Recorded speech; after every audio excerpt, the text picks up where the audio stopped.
माता वैष्णो आपको श्री राम की सौगंध है कि इस वीडियो को जो भी लाइक करे उसकी सभी परेशानी गरीबी तत्काल दूर कर देना, उसके लंबे समय से अटके सभी बिगड़े कार्य पूर्ण कर देना। जय माता दी। नवरात्रों में चाहे कुछ भी कर लेना, लेकिन यह कार्य जरूर करना, बिन पूजा पाठ के ही साथ फल मिल जाता है। आप चाहे कुछ करें या ना करें, लेकिन नवरात्रों में यह एक काम जरूर कर लेना। मैं माता रानी की सौगंध खाता हूं, माता लक्ष्मी खुद आपके घर में चलकर आएंगे, आगे आपकी मर्जी। दोस्तों, नवरात्रि में बिना व्रत बिना पाठ के आपको संपूर्ण नवरात्रि का फल मिल जाएगा। यह वीडियो ध्यान से देखना। अगर अपने व्रत नहीं रखा है, कोई बात नहीं, आपको परेशान नहीं होना है, क्योंकि कभी कभी हम काम के चलते या फिर ऑफिस वर्क होता है या कभी कभी कुछ ऐसे हम कामों में फंस जाते हैं जिसके कारण हम माता रानी के नवरात्रों में उनको टाइम नहीं दे पाते। तो आपको परेशान नहीं होना है। अगर आपने व्रत नहीं रखा है, कोई बात नहीं, पूजा नहीं कर रहे हैं रात्रि में, कोई बात नहीं दोस्तों, बस ये काम आपको कर लेना है।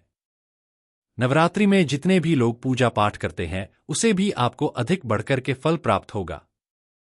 तो यह वीडियो ध्यान से देखना। आज की जो मैं वीडियो बताऊंगा बहुत ही सुंदर है, ज्ञानवर्धक जानकारी है। इस प्रकार की जानकारी आप लाखों रुपए खर्च करेंगे फिर भी कोई नहीं बताने वाला। हमारे चैनल का मकसद है जनहित एवं जन कल्याण करना, इसलिए आप लोगों को इस प्रकार की अच्छी अच्छी जानकारी सिखाते हैं।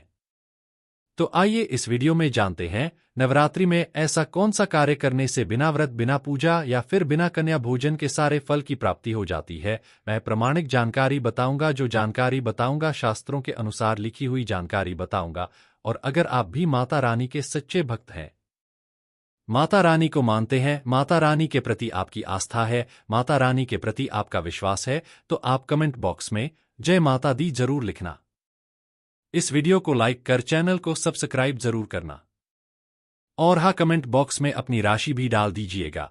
यदि आपकी राशि के अनुसार हमारे पास कोई उपाय होगा तो वह आकर हम आपके कमेंट में रिप्लाई करके बता देंगे। चलिए, समय रहते हुए मैं आप लोगों को जानकारी बताना चाहूंगा। देखिए, अगर आपने दुर्गा सप्तशती का सिद्ध कुंजिका स्तोत्र के बारे में थोड़ा बहुत अगर आपको जानकारी है तो उसमें लिखा होगा, आपने देखा होगा, न चलना अर्गला स्तोत्र की लगाम, न रहस्य कम, न सुख टम, नापी ध्यानचंद ने आंसू न जवाब। अर्चना कुंजिका पाठ मात्र दुर्गा पाठ फल हमला भी आती गोयत रमा देवी देवता नाम अपनी दुर्लभ हम अर्थात भगवान शंकर माता पार्वती को बताते हैं कि न कवच की जरूरत है, न किसी भी प्रकार का कोई बड़ा अनुष्ठान करने की जरूरत है, न पूजा पाठ करने की जरूरत है। सच्चे मन से अगर नवरात्रि के समय में कोई भी व्यक्ति पूरे मन के साथ, पूरे विश्वास के साथ, सच्ची लगन आस्था के साथ अगर दुर्गा सप्तशती में वर्णित सिद्ध कुंजिका स्तोत्र का पाठ कर लेता है तो संपूर्ण दुर्गा पाठ का फल उन्हें प्राप्त हो जाता है। जो भी आप व्रत रखते हैं, माता रानी के लिए आप चाहते हैं कि मारता रहा आनी का आपके ऊपर आशीर्वाद प्राप्त, माता रानी की कृपा मिले, आपकी कोई अधूरी मनोकामना है, वो चाहते हैं आपकी अधूरी मनोकामना पूर्ण हो जाए। सरकारी नौकरी हेतु पितृदोष, राहु दोष, मंगल दोष, कर दोष, शनि दोष, कर्ज का दोष, गरीबों का दोष मात्र पल भर में दूर होगा। तो अगर आपने नवरात्रि का व्रत रखा है तो वह सारे फल अगर आप चाहे आते हैं और उसका 1000 गुना फल प्राप्त हो जाए तो नवरात्रि के समय में दुर्गा सप्तशती का पाठ जरूर करना। और जो लोग नवरात्रि का व्रत नहीं रखे हैं, किसी कारणवश उन्हें टाइम नहीं मिल पाया है, ऐसे व्यक्ति दुर्गा सप्तशती में वर्णित सिद्ध कुंजिका स्रोत का पाठ जरूर करना। पूर्ण रूप से आपको नव दुर्गा माता का पूजा पाठ करने से नव दुर्गा के 9 दिन व्रत करने से, कन्या भोजन कराने से जो फल प्राप्त होता है दोस्तों, केवल इस बात को सच्चे मन से अगर एक दिन अगर आप जो है नवरात्रि के दिन एक दिन बस केवल आप जो है बैठ के जब लेते हैं तो पूर्ण रूप से आपको फल प्राप्त हो जाता है। मैं आप लोगों को बताना चाहूंगा, जो लोग समर्थन है ऐसे लोगों को कन्या पूजन भी जरूर करना चाहिए। मैं कल की भी वीडियो में बताया अब कन्या पूजन का बेनिफिट क्या है, तो माता रानी स्कंद पुराण में भी लिखा है और कई सारे हमारे जो है देवी पुराण में भी इसका वर्णन मिलता है। माता रानी जितना पूजा पाठ से प्रसन्न होती है उतना ज्यादा कन्या भोजन कराने से हो जाती है, क्योंकि कन्याओं को देवी का स्वरूप माना जाता है और जो कन्या होती है नवरात्रि के समय में यह साक्षात नव दुर्गा का स्वरूप हो जाती है। मैं कन्या पूजन के बारे में विस्तार से वीडियो के अंत में बताऊंगा, तो वीडियो में कंटिन्यू बने रहना। कन्या पूजन कैसे करना है और क्या मुहूर्त है सब बताऊंगा दोस्तों। दूसरी जानकारी बताई आ रहा हूं। यह जानकारी आपकी जिंदगी में बाहर लाएगी, आपके जीवन में चल रही परेशानी को दूर करेगी, क्योंकि हम आप लोगों को बहुत सरल सरल साधारण से विधि बताते हैं जिसमें आप सभी दर्शकों का कल्याण छुपा होता है। तो नवरात्रि के दौरान आपको एक कुछ का पौधा जरूर लगाना है।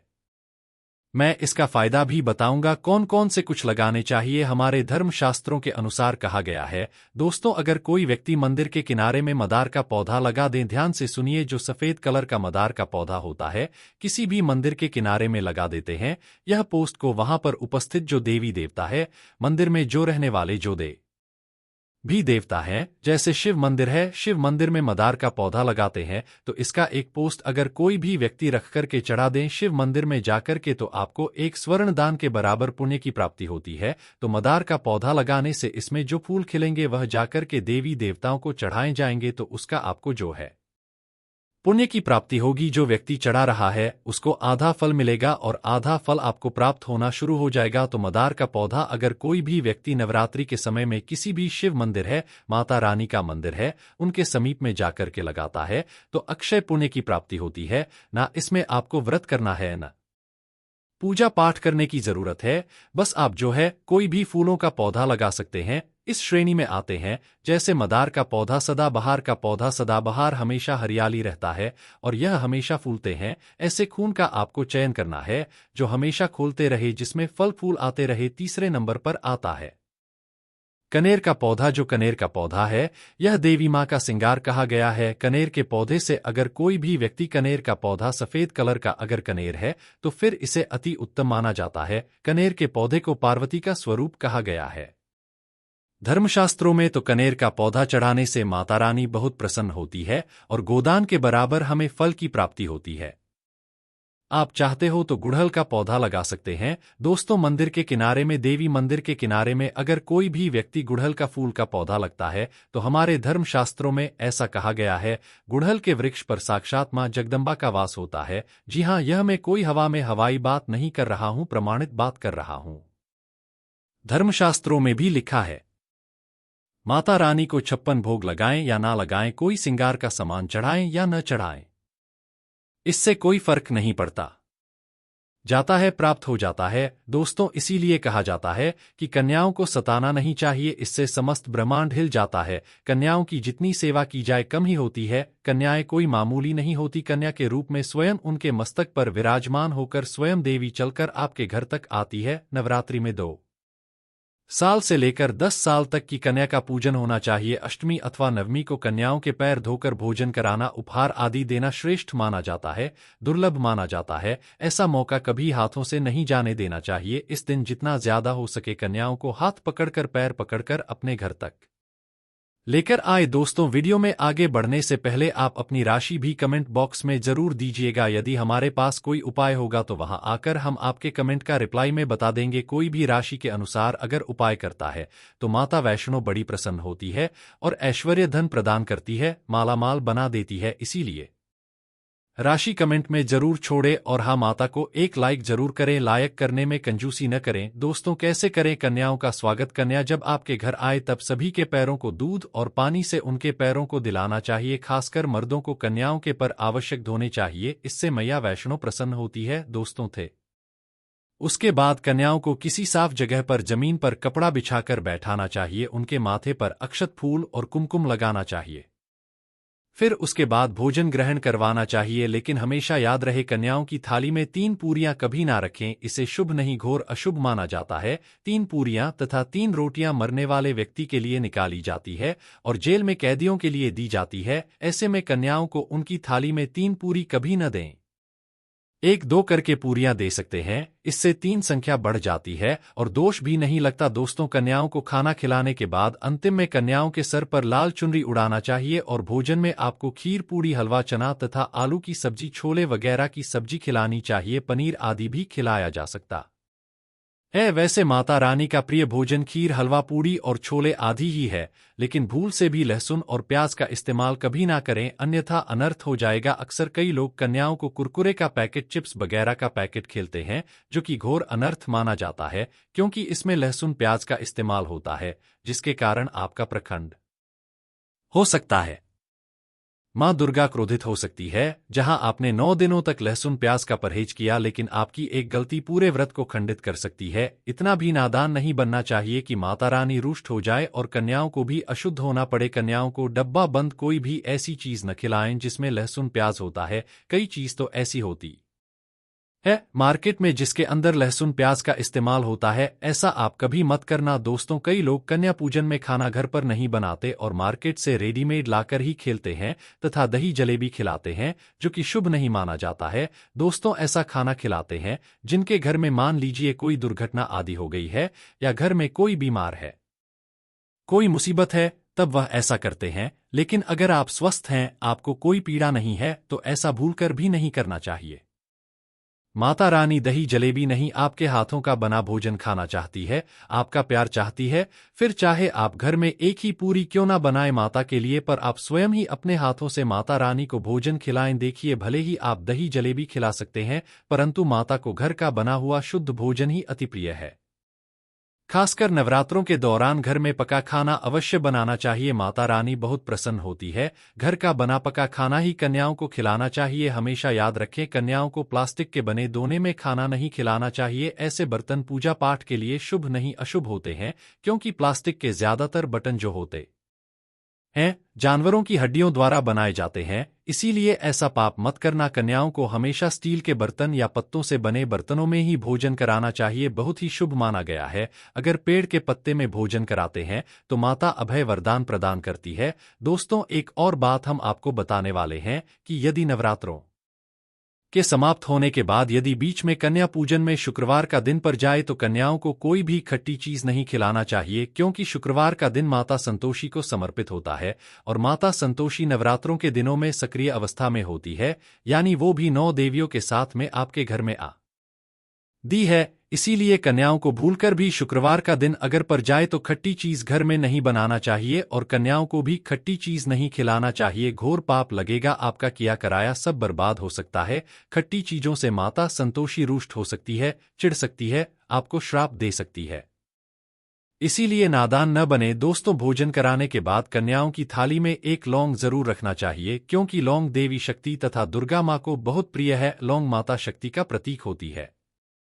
लौंग में नवदुर्गा का वास होता है। इन 9 दिनों में माता रानी को लौंग का भोग लगाया जाता है, तो खाना खाने के बाद कन्याओं को लौंग अवश्य अर्पित करें। माता रानी को अमृत से बढ़कर लौंग प्रिय है।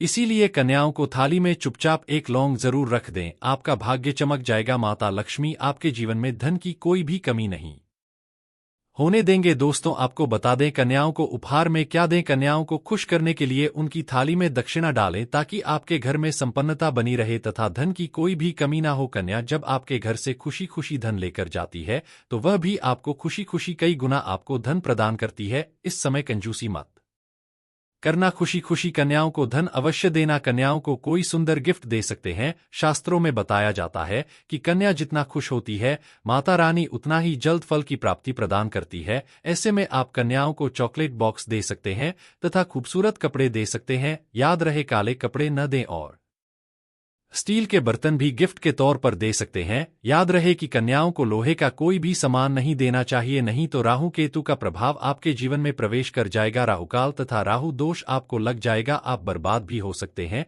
दोस्तों, जब कन्या अपने घर के लिए प्रस्थान करें तो उनके चरण जरूर झूले और अपने मन में अपनी प्रार्थना को पूरा करें। सच्चे दिल से मांगी हुई मुराद माता रानी अवश्य ही पूरी करती है। सच्चे दिल का मतलब होता है मन में कोई भी लालच न हो, और अगर वह लालच माता को पाने के लिए बन जाए तो उसे बोलते हैं सच्ची श्रद्धा और सच्ची भक्ति। ऐसी भक्ति के आगे स्वयं 33 कोटि देवी देवता को नमस्कार करते हैं। दोस्तों, नवरात्रों के दिनों में अगर मिल जाए आपको यह संकेत तो समझो मां दुर्गा आपके घर में आ चुकी हैं। यह संकेत बताते हैं मां दुर्गा का आशीर्वाद आपको प्राप्त होने वाला है। तो आइए शुरू करते हैं। दोस्तों, पहला संकेत, जब आप कलश स्थापना करते हैं तो जौ से निकली हरियाली बहुत ही शुभ मानी गई है। कहा जाता है कि जॉर्ज से निकली हरियाली हमारे भविष्य में होने वाले अच्छे और बुरे होने का संकेत देती है। यह सभी बातें हमारे आने वाले साल का भविष्य बताती है। यदि आपने जॉब हुए हैं और वो किसी कारण वश नहीं हो पाए हैं, तो यह संकेत बड़ा ही मनहूस माना गया है। कहा जाता है कि नवरात्रों में जो अगर सूख जाते हैं या बढ़ते नहीं है, तो आपको समझ लेना चाहिए कि यह साल आपका खराब होने वाला है तथा घर में कोई बीमारी आने वाली है या दिन दुगनी रात चौगुनी आपकी कम होने वाली है या घटने वाली है। दोस्तों, यह धन हानि का संकेत माना गया है क्योंकि आपने कोई ना कोई गलती ऐसी कर दी होगी जिसके कारण माता रानी नाराज हो गई है। इसीलिए माता से आप क्षमा अवश्य मांग ले। माँ अपने भक्तों को अवश्य माफ करती है। एक माँ ही होती है जो अपने बेटे को, अपने लाल को हर गलती पर माफ करती है। लेकिन ऐसा बेटा किस काम का जो माँ से माफी मांगे। इसीलिए माता रानी से अपनी गलती की माफी अवश्य मांग लें।